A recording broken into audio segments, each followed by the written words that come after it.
चौथा चैप्टर है जलवायु जी, ठीक ना। जलवायु से पहले हम लोग 2 चैप्टर पढ़े होंगे, 3 चैप्टर पढ़े हैं, जिसमें से 2 चैप्टर इससे संबंधित है। जलवायु चैप्टर पढ़ने से पहले हम लोग देखेंगे प्राकृतिक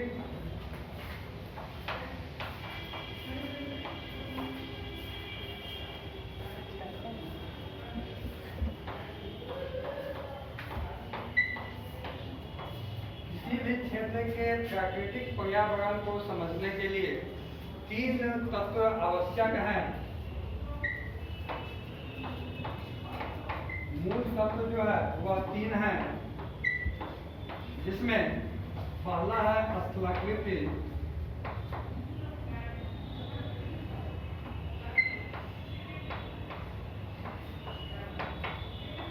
दूसरा है अपवाद, तीसरा है जलवायु। यह मुख्य रूप से 3 तत्व होते हैं किसी प्राकृतिक पर्यावरण को समझने। तो इन 3 तत्वों में 2 तत्व हम लोग पहले पढ़ चुके हैं, स्थलाकृति और अपवाद।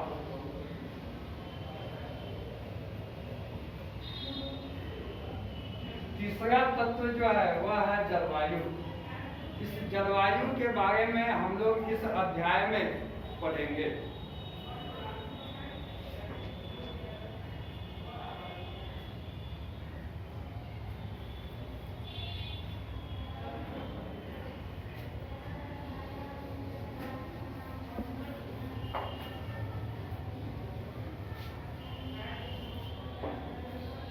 सबसे पहला प्रश्न आता है कि जलवायु से क्या तात्पर्य। तो जलवायु जो होता है वह किसी भी विशेष बड़े भूखंड में, बड़े भूखंड कहने का मतलब है कि अब 1 किलोमीटर 2 किलोमीटर स्क्वायर किलोमीटर में नहीं, लगभग जैसे एक भारत एक देश है, इतना बड़ा भूखंड होना चाहिए या इसका आधा होना चाहिए। मैंने बड़े भूखंड में विशेष समय में अर्थात लंबे समयावधि कहने का मतलब है कि 30 वर्ष 40 वर्ष 50 वर्ष 100 वर्ष, इन समय अवधि में मौसम की अवस्था और विविधता के कुल योग को जलवायु कहते हैं। किसी बड़े भूखंड में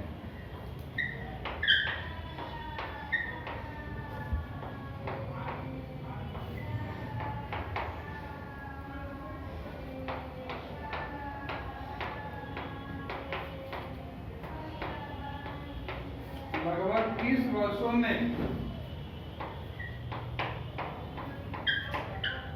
मौसम की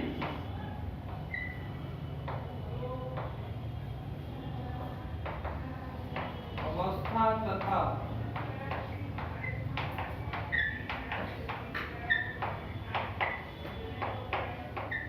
विविधताओं के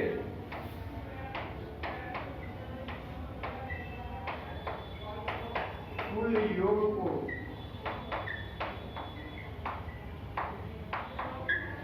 जलवायु कहते हैं।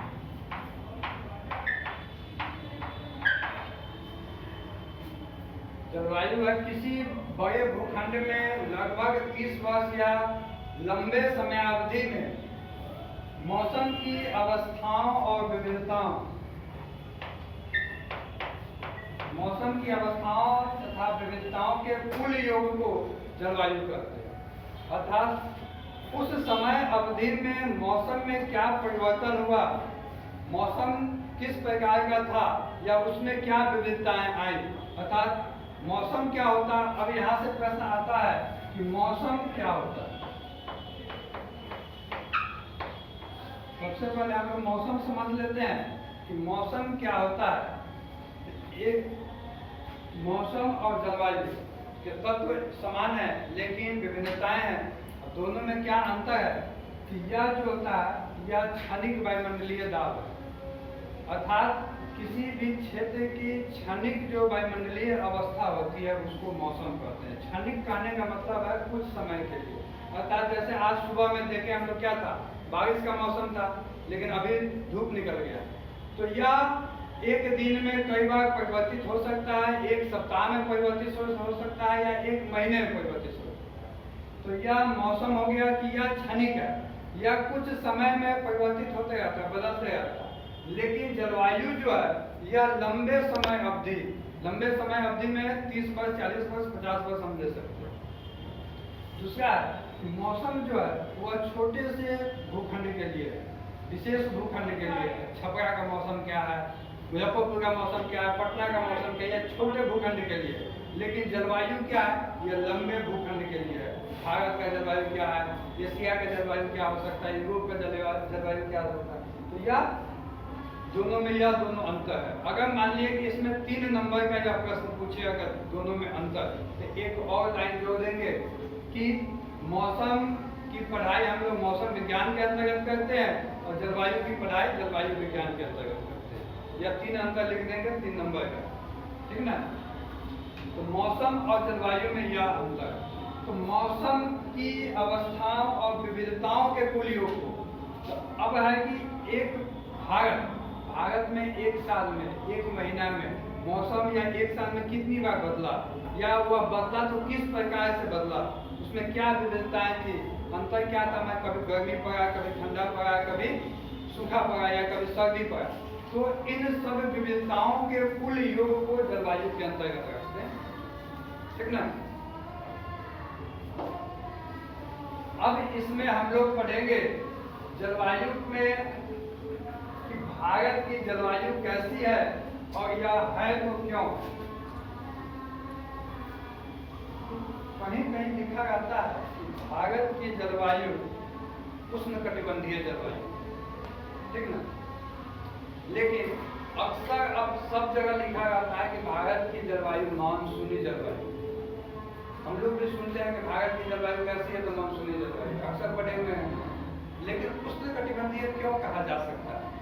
उष्णकटिबंधीय इसलिए कहा जा सकता है कि भारत जो है या उष्णकटिबंधीय क्षेत्र कहाँ से कहाँ तक होता है।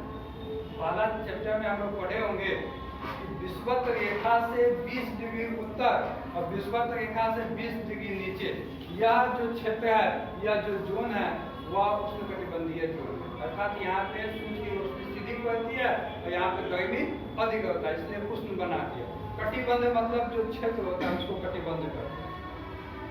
तो भारत का आधा हिस्सा लगभग उष्णकटिबंधीय क्षेत्र में आता है, क्योंकि 23.5 डिग्री कर्क रेखा जो है वह भारत के लगभग आधे से गुजरती है। लगभग आधा क्षेत्र जो है भारत का वह कहाँ है, उष्णकटिबंधीय क्षेत्र में। तो कभी कभी प्रश्न आता है, अगर मानसूनी ऑप्शन नहीं होगा तो हम लोग उष्णकटिबंधीय ऑप्शन देंगे। तो भारत की जलवायु कैसी है, तो मानसूनी जलवायु। अब है कि मानसूनी में क्या होता है। मानसून शब्द कहाँ से आया, किस प्रकार से आया। तो मानसून जो है यह अरबी भाषा का शब्द है।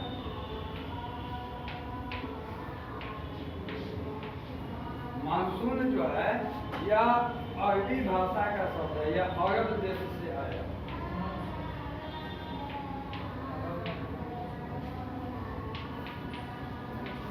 अरबी भाषा से दिया गया।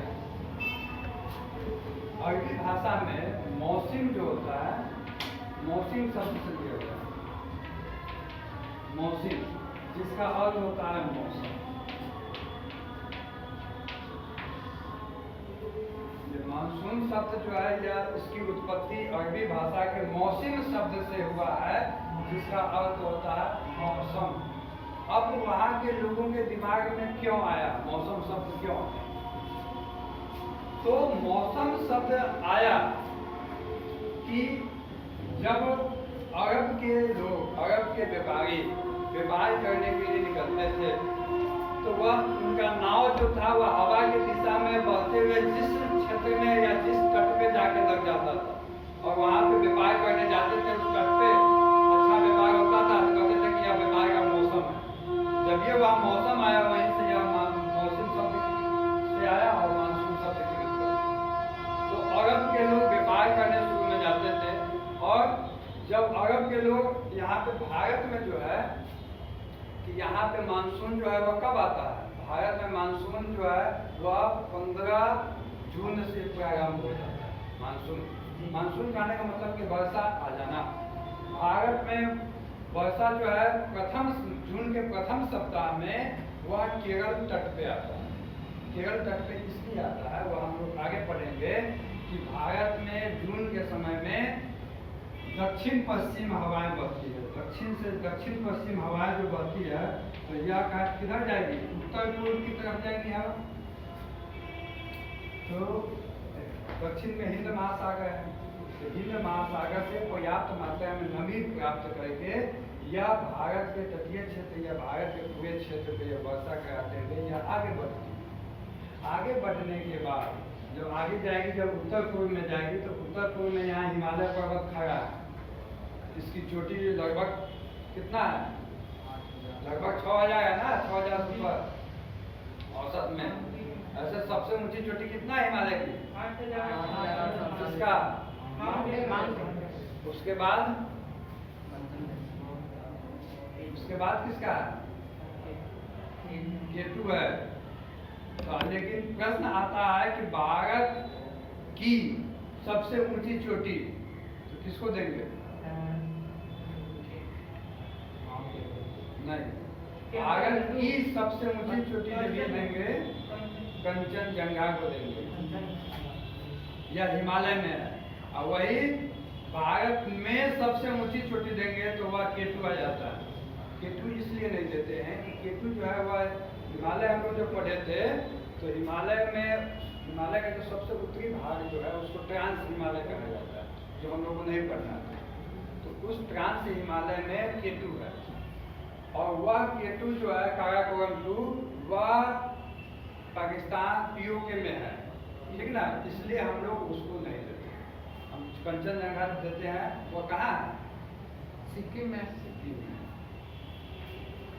तो भारत में उस समय जून के समय में दक्षिण पश्चिम हवाएं प्रवाहित होती है, जिस कारण से भारत में ग्रीष्म ऋतु में या जून से लेकर के सितंबर तक अत्यधिक मात्रा में वर्षा होती है। तो वहीं से अरब के लोग जब भारत में व्यापार करने आए थे तो नाव से आए थे, तो उस समय आए थे और वहाँ से आए, यहाँ पे मसालों का व्यापार अधिक हुआ। यहाँ से लोग मसाले ले जाते थे, मलमल के कपड़े ले जाते थे। यहाँ भारत मलमल का कपड़ा सबसे अग्रणी देश था और मसालों के लिए भारत प्रसिद्ध था, तो यहाँ से वह ले जाते थे। तो वही मानसून शब्द की उत्पत्ति अरब के व्यापारियों से हुई। अब प्रश्न आता है कि भारत की मानसूनी जलवायु जो है वह मानसूनी है, तो ऐसा यह क्यों?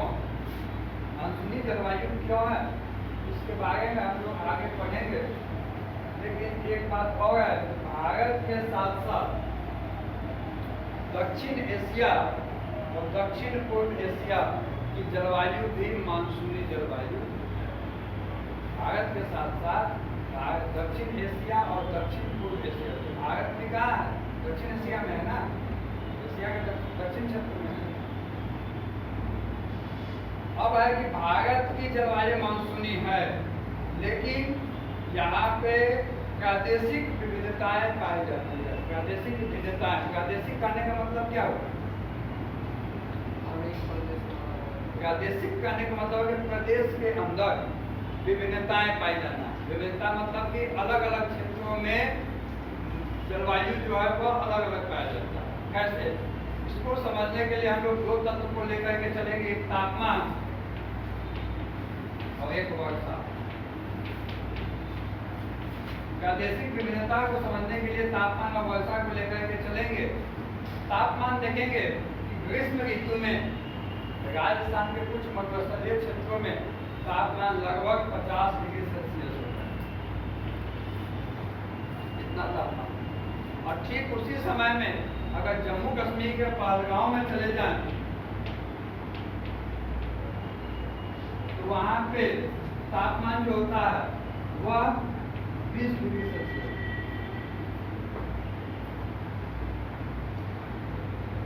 तो एक देश के अंतर्गत एक समय में अलग अलग क्षेत्रों में तापमान में अंतर, यह क्या है? प्रादेशिक विविधता है।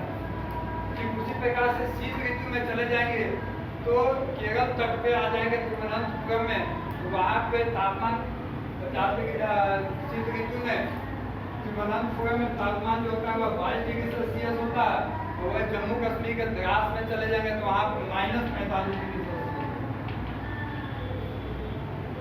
अभी हाल के समय में गलवान घाटी वाले समस्या में चाइना की तरफ से बार बार यह कहा जा रहा है कि भारत की सेना जो है अब जो शीत ऋतु में जो तापमान गिरने वाला है उसको सर्वाइव नहीं कर पाएगा, वह नीचे उतर जाए। लेकिन भारत की सेना सियाचिन ग्लेशियर जो है भारत में, नाम तो सुने होंगे है ना, वहाँ पे क्या है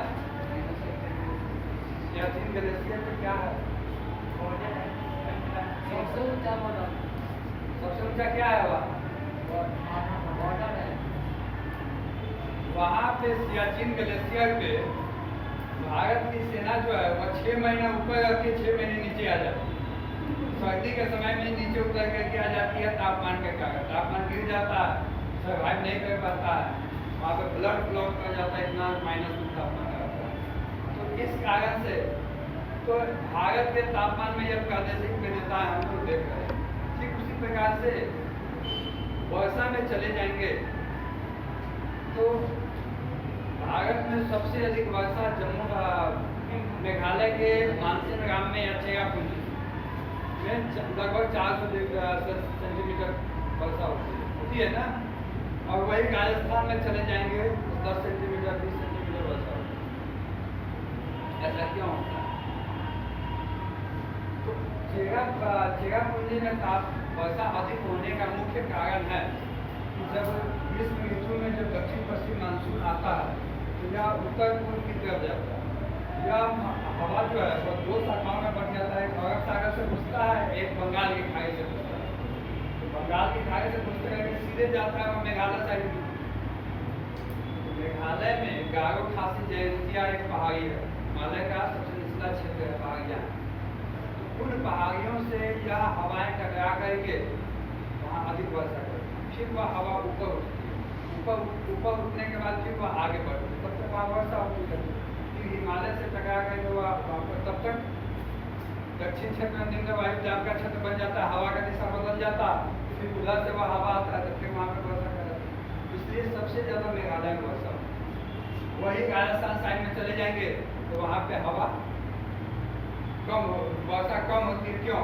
क्योंकि यह जो क्षेत्र हवा का ग्रुप है, यह अरब सागर के भारत में प्रवेश किया, यह गुजरात होते हुए कच्छ होते हुए या मध्य प्रदेश से होकर के या भारत के अन्य क्षेत्रों में कराता है, राजस्थान के कुछ क्षेत्रों में कराता है। अब वहाँ पे जाते जाते नमी इसकी जो है ना समाप्त हो जाती है, इस कारण से वर्षा उस समय भी नहीं हुआ। लौटते हुए मानसून में भी जब यह ऊपर से मानसून लौट करके फिर जा रहा है नीचे, तो उस समय भी नमी बहुत कम रहती है, यहाँ तक पहुँचते पहुँचते नमी समाप्त हो जाती है, इसलिए वर्षा राजस्थान साइड में बहुत कम होता है। लेकिन अब परिवर्तित होते जा रहा है, अब सुनने में आता है राजस्थान में वर्षा अधिक हो रहा है कि नहीं? अभी हाल के दिनों में सुनने हैं कि राजस्थान में बाढ़ आ गई। तब जलवायु में अब हम लोग परिवर्तन देख रहे हैं। क्या देख रहे हैं कि पहले 15 नवंबर से शीत ऋतु एकदम प्रारंभ हो जाती है। 15 नवंबर से एकदम कड़ाके की ठंड पड़ना शुरू हो जाती है, लोग स्वेटर वगैरह सब पहनना शुरू कर देते थे। लेकिन अब वह ठंड चला गया दिसंबर में। हम लोग दिसंबर तक नॉर्मल एक इनर पहनते हैं, शर्ट पहनते हैं, बस काम चलते रहता है। आधा दिसंबर तक काम चलते रहता है। इस बार हम लोग देखे हैं कि अब ठंडा जो पड़ा है वह जनवरी से लेकर के फरवरी के बीच में पड़ा है, और मार्च तक हम लोग रात को चादर ओढ़ करके सोते थे, है कि नहीं? तो जलवायु में परिवर्तन होते जा रहा है। फिर इसका आकलन अब मौसम विज्ञान बैठेंगे, जलवायु विज्ञान वाले बैठेंगे तो वह अब इसका आकलन करेंगे। तो यह था भारत के जलवायु में प्रादेशिक विविधताएं।